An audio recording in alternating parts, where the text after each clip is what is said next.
Hello, hello, hello. Welcome to another episode of To Whom It May Concern with your girl, Jalen Joanna. I am so excited to have this amazing special guest with us tonight. But before we even get into all of this gorgeousness that is sitting right next to me, I just want to thank you all for continuing to subscribe to the channel. And if you like what you see right here, and you like what you're about to hear, please, please, please continue to subscribe, like, comment, and share. Okay, so we're going to get right into it. I have been promoting this for several weeks now, and we're going to continue to promote it because I am sitting next to one of the next big stars in the industry of fashion. He is an amazing celebrity stylist. I've known him for many years.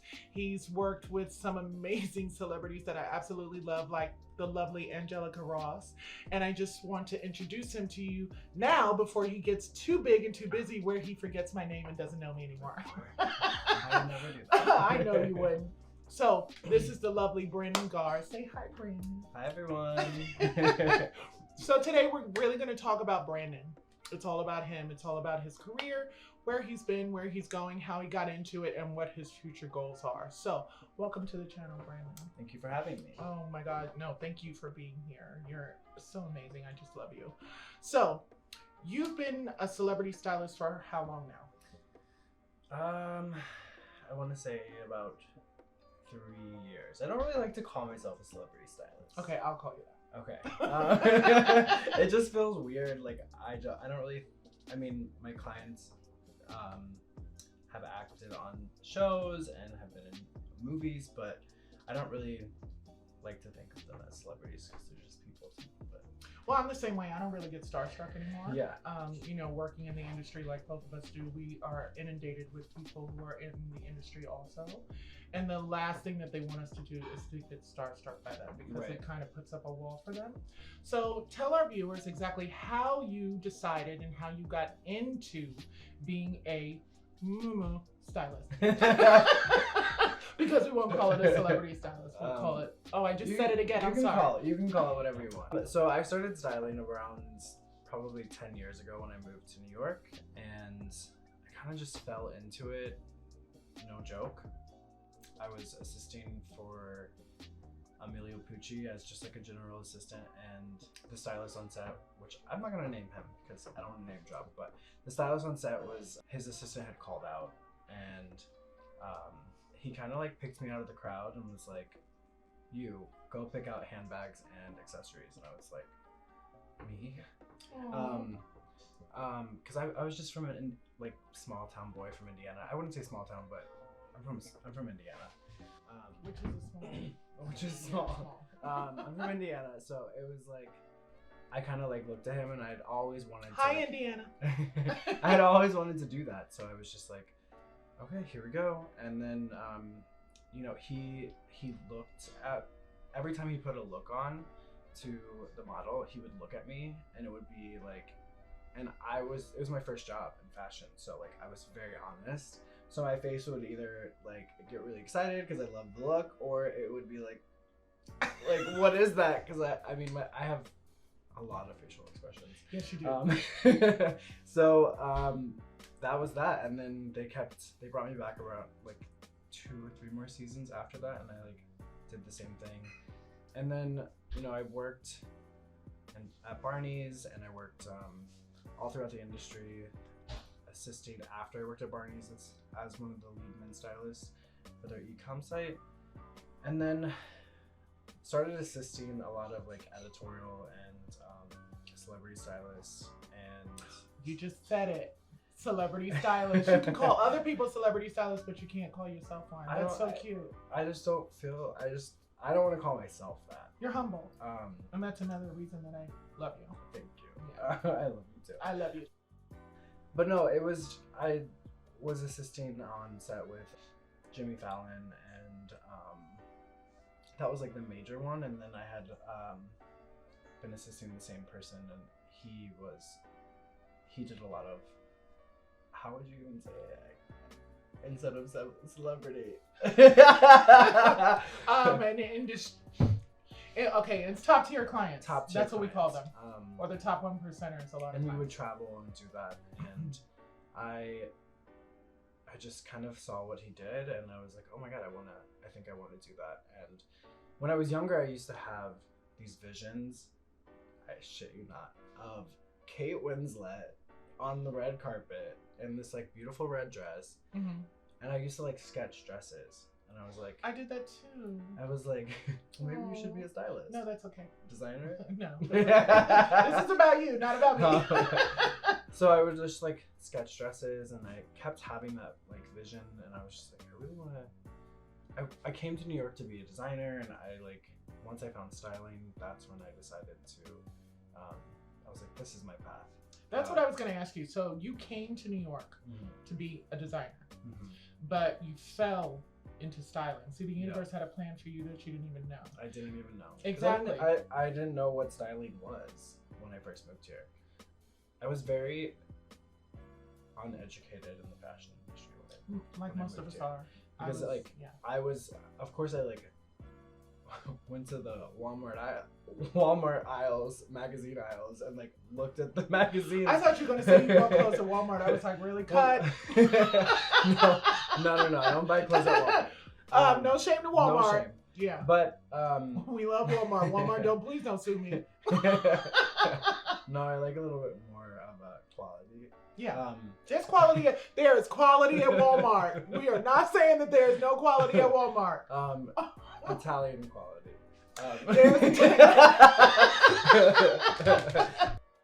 We were basically talking about like we didn't plan on styling. I didn't plan on styling. Found you. Styling found me. Okay. Like I said, I assisted on that first job, and then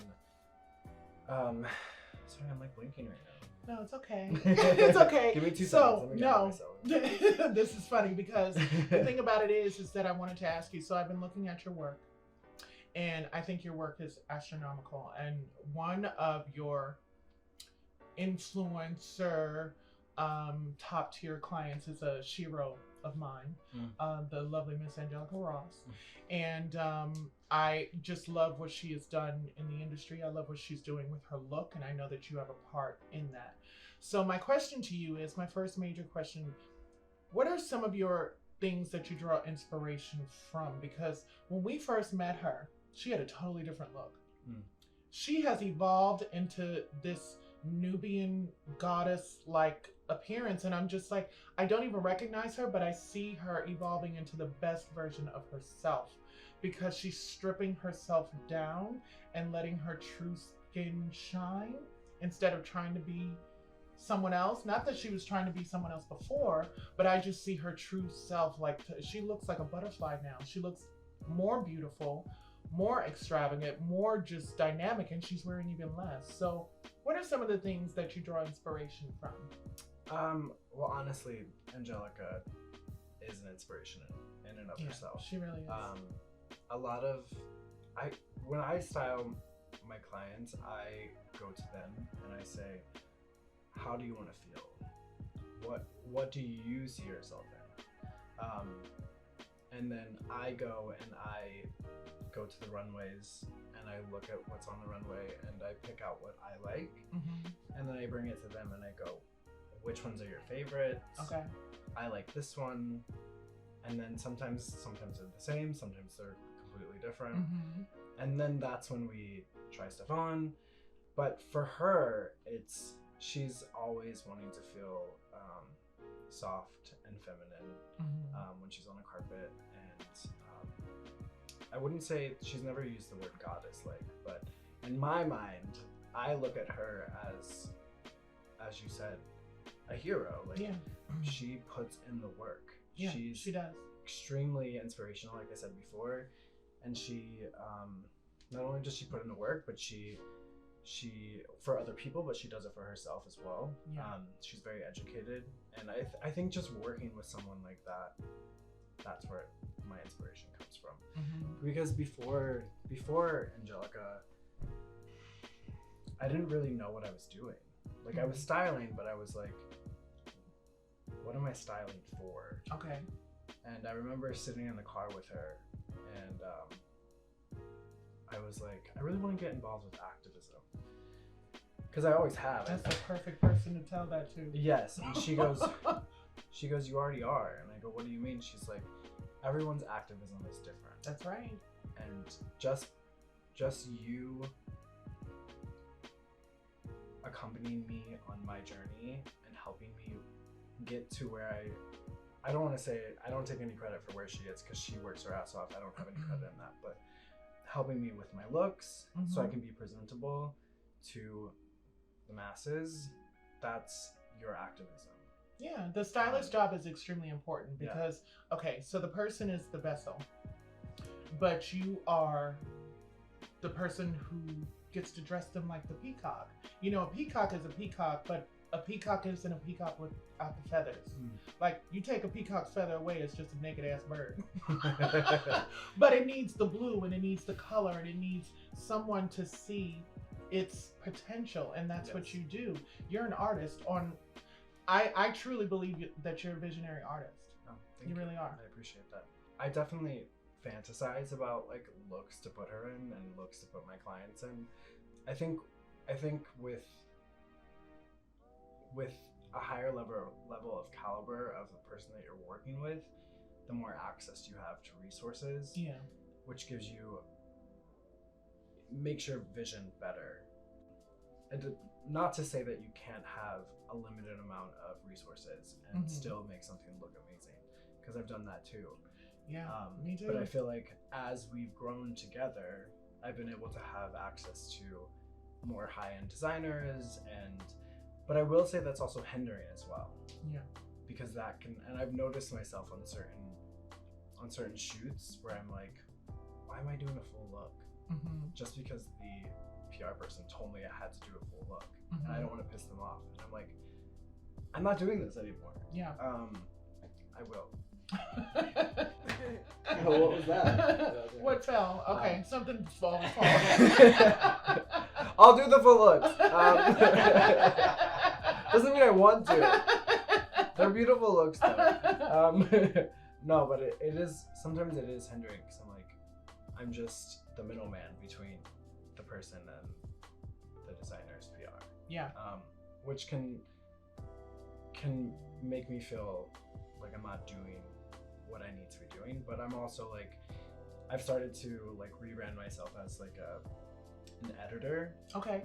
Which sounds much better for me because I can, yes, I'm a stylist and I know how to put looks together, but when you're dealing with full looks, you're not putting looks together, you're editing out of the runway looks and then putting them in a spread. So exactly. An editor. So now, okay, so we talked about the industry, being backstage at fashion shows and photo shoots and things of that nature, and we know that it takes a village to make a person look the way that they look. Very much so. So let's talk to the people that are watching, the average American, the non-average American, people who want to learn from you as a stylist, how to really take their look from point A to point Z.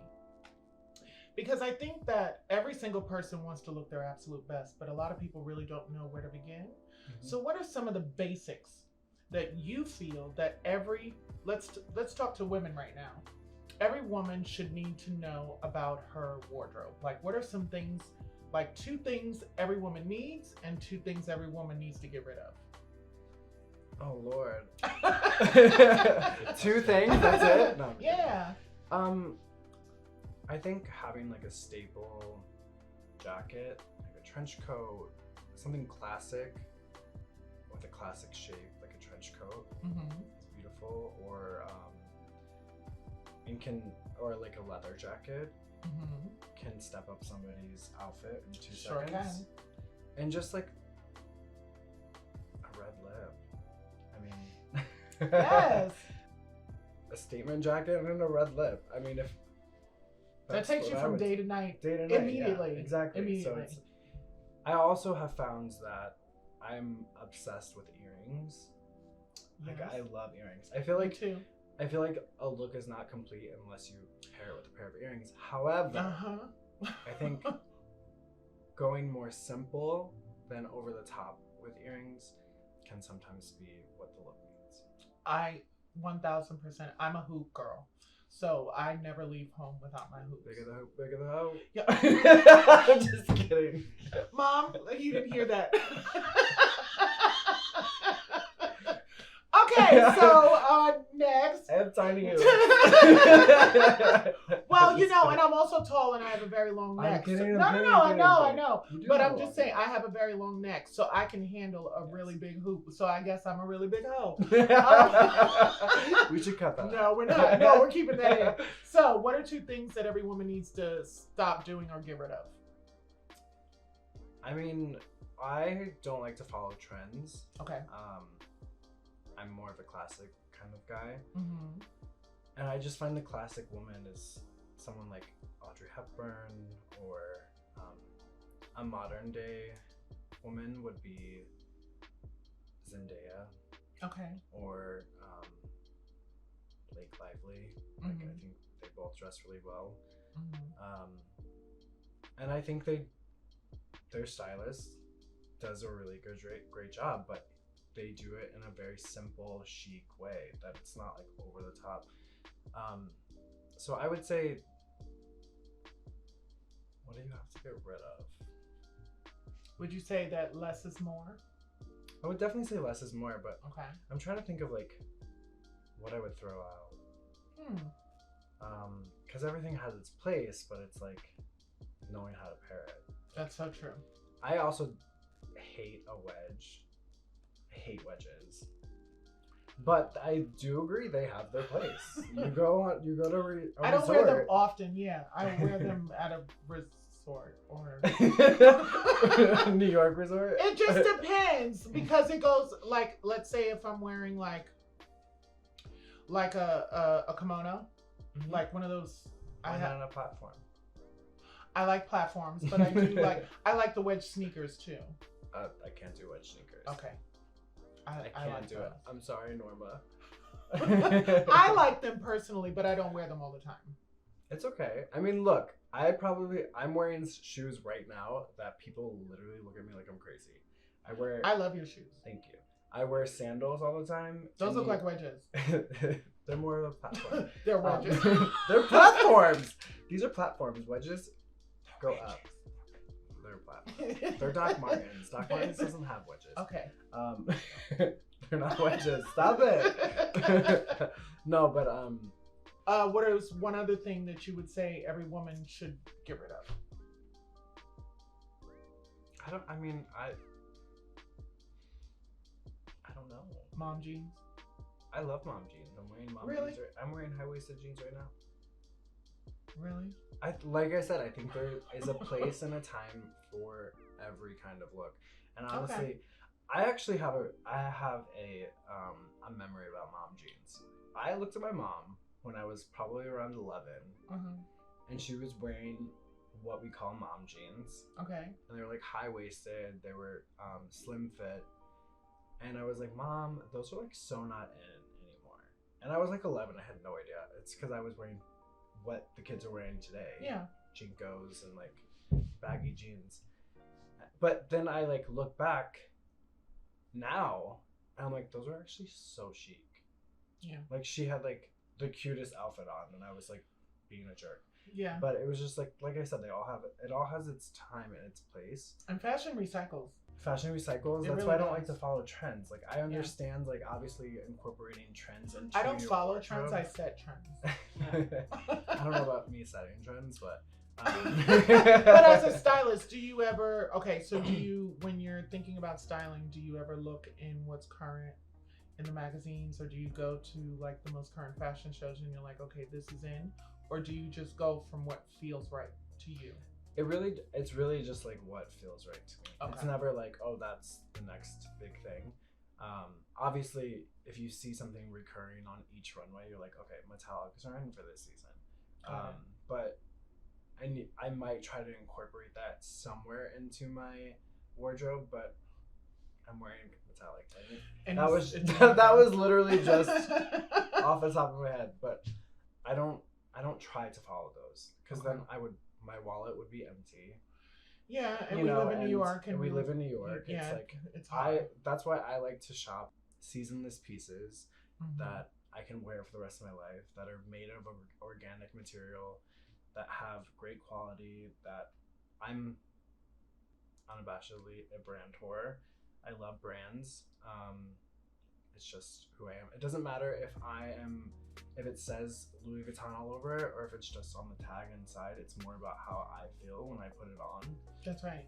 Clothes should express something about you, but they should also make you feel like the best version of you. Like with me, I don't do labels with clothing. I do labels with my bags and my shoes and my glasses. Mm-hmm. And I feel that can take a basic look like this and can take it to the next level. It can completely elevate it, yes. Yeah. But yeah, I mean, like I said, for me, it's more so about how a piece makes me feel. Mm-hmm. And like the intricacies of like the detailings on the inside. Like, does it have a Chanel binding? Does it have like a ladder stitch and, you know, in the zipper or like whatever that someone else might not notice, but like when I get super close to it, I'm like, oh, this was like really well made and it's quality material. So when people are just meeting you now and they're just getting exposed to you because maybe they've seen you on Instagram or they are learning about you through this interview, what is one thing that you always have wanted people to know about you, but it hasn't been conveyed yet into the universe? Like, what is one thing you wish everyone could really know about you? I'm a boss ass bitch. No, I'm kidding. And scene. Just kidding. Can you cut that? No. No, that was funny. No, I'm actually really nice. I know I don't smile a lot in my pictures, but I feel like smiles are for friends and for family. You have the most beautiful smile. Thank you. But yeah, I don't smile a lot in pictures, and I've literally been told I thought you were such a bitch from your Instagram. Well, you take prison photos. What does that mean? Like, guys in prison.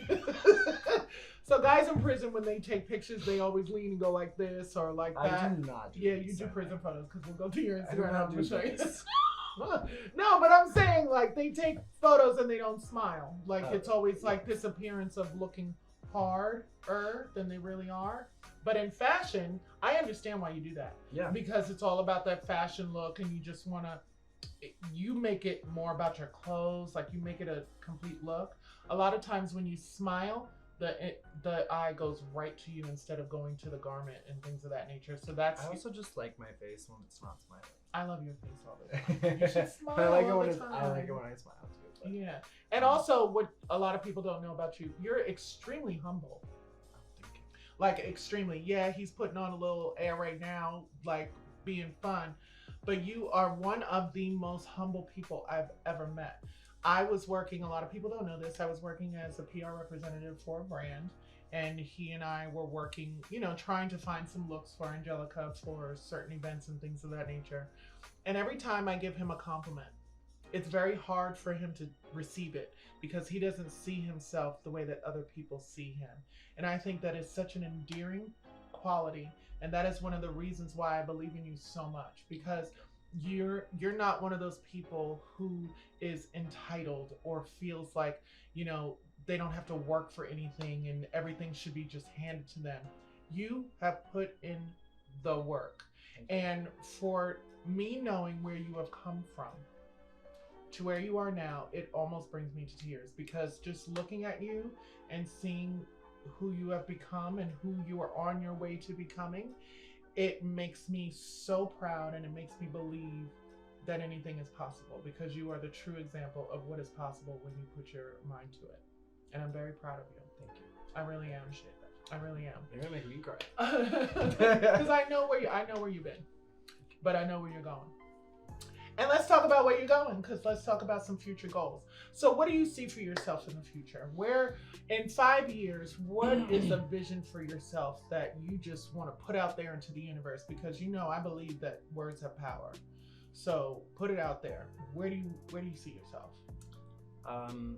Where do I see myself in 5 years? I think in 5 years I see myself styling multiple A-list celebrities. Yeah. For red carpets. Yes. Campaigns. Magazine shows, covers, movies, everything. Movies.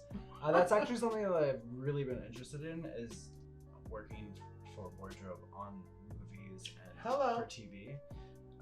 So that's definitely something that I'm apprehensive. It's not that I'm apprehensive. It's more so that I'm used to making money the way that I make money. Okay. And it's just I'm one of those people that's like, okay, I've done this way as the lead for this long. So if I go into like a new area, then I'm like that kind of person that's like, okay, teach me from the bottom so I know every single detail of everything, and then put me in a position where I need to be. Although I don't want to go back to assisting, Of course. but I want to learn that closely. Like I don't want to go in somewhere and just be like, I've been doing this for 11 years and I am who I am. So like put me in this position, because I don't know everything. So when it comes to like wardrobe for TV and film, it's like I would need to like really shadow somebody and like be an apprentice to somebody. Do you hear that, world? We're putting it into the universe, and that's going to happen to you, and it's going to happen for you, because the thing about it is the most uncomfortable spaces become the most comfortable places. I like that. You have It's to true. you have It's to very true. get uncomfortable to be comfortable. So whatever. I'm uncomfortable, my back hurts really bad. So I believe that, you know, we're all in a state of transition. We are never gonna stop changing and evolving. We're all still caterpillars. We may believe that we have reached the pinnacle, but we don't reach the pinnacle until we leave this earth. I truly believe that. I completely agree with that. I truly believe that, I feel because like you're you not should- done learning until you lay down and die. Exactly. And you should always be working on yourself. Exactly. To better yourself, whether you're the best of the best, there's always someone behind you that's younger, prettier, and might be better than you. Exactly. But if you On a work level, not like as a person. yeah, but if you continue to just walk in your own path and not compare yourself to anyone else, and just say, okay, that stylist did that stylist for that stylist. That's their life. This is Brandon Garr's life. Completely. So I can only be the best version of me. So what is going to happen for me? So I wish you the absolute best in your career. I'm going to be following you. Everybody here is going to be following you. We're going to be cross promoting this and getting you out there. One last question. Yes. So if you were to close your eyes right now and to put it out in the universe of a dream that you have for yourself, that you would want your family to know and your intimate friends to know about why you're doing what you're doing, and, you know, all of the things that you wanted to say, what is one thing that you would just want your loved ones and your inner circle to know from this interview? That's an interesting question. I think I would want my family and friends and anybody who's watching to know that doing things from love will ultimately help you to reach your goal, and being of service to other people makes the world so much better. And just trying to be outside of yourself, it's something that I struggle with a lot. Something that I struggle with immensely is my immediate reaction to anything is very selfish. So I have to have corrective thinking that I've learned over time through programs that I'm in, to not think about myself first and to put others first. And sometimes I kick and fight all the way up until the point where I'm in a situation where I'm happier when I leave because I was of service and I led with love. So yeah, I guess that's a word of advice, not really a Lead dream. with love. Lead with love. That's a beautiful message, because love is the answer. Love is the key. You know that song, Love is the Answer, Love is the That is my jam, because it I don't know if truly that's is. what you wanted, but No, it's exactly, no, it's what was needed. Sometimes what is needed is not always what's wanted. What Sometimes did you want though? What I wanted, I will tell you this. See, I'm of the total opposite of the spectrum. I believe that the most selfless thing to do is to be selfish. Because if you don't put yourself first, nobody else will. I lived my life for other people for so long at expense of myself. Don't get me wrong. No, Don't I get know. me wrong. I'm not saying don't take care of yourself and love yourself. I'm saying when you walk into a room, being of service is of service to yourself. Of course. That's what Of course. And I truly believe that. But for me, it's just I know that sometimes taking care of myself is taking care of other people. Completely. Because a lot of times agree. people watch what I do and are so proud of what I do and like, girl, you're living your best life. I need to be living my best life. Completely. And that you lead by example. That's something Yes. that we were taught at management in MAC Cosmetics is to always be on the floor doing what you ask other people to do. Like never ask anyone to do anything that you would never do yourself. Right. So that's something that always made me a very successful leader is because my team always saw me right there with them cleaning and doing everything that they, you know, I asked them to do and they were like, okay, Jalen's not above it, so I guess we got to do it. Right. But being of service to other people, that's another way of being of service of someone is to living your best life. And that's what you're doing. I agree. That's what you're doing because you coming from Indiana, being from that small space, living your best life, being an example for others who come from the same place that you do, and they're gonna look at you and say, if he can do it, I can do it.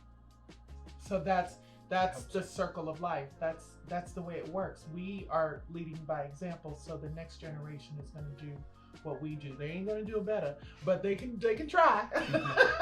You know, I actually hope they do it better. I hope they do it better too, because this world needs a little bit better.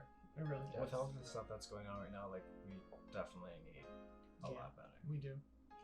I would you're a hope lot that better. we're doing better than our past generation. You are. You are. And you are as well. Thank you, sweetheart. So tell everyone where they can find you. You can find me on Instagram at brandonmgarr.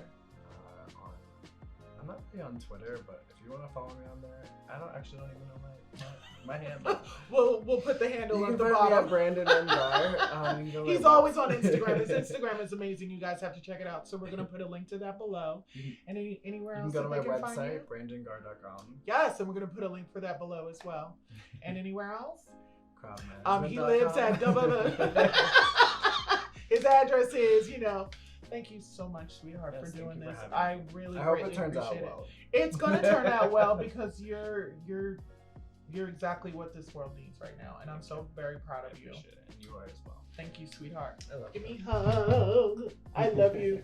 And we will see you soon on another episode of To Whom It May Concern. Thank you all for watching, and we'll see you soon. Don't forget to subscribe. Tell them don't forget to subscribe. Don't forget to subscribe. Really? Damn it. Bye, you guys.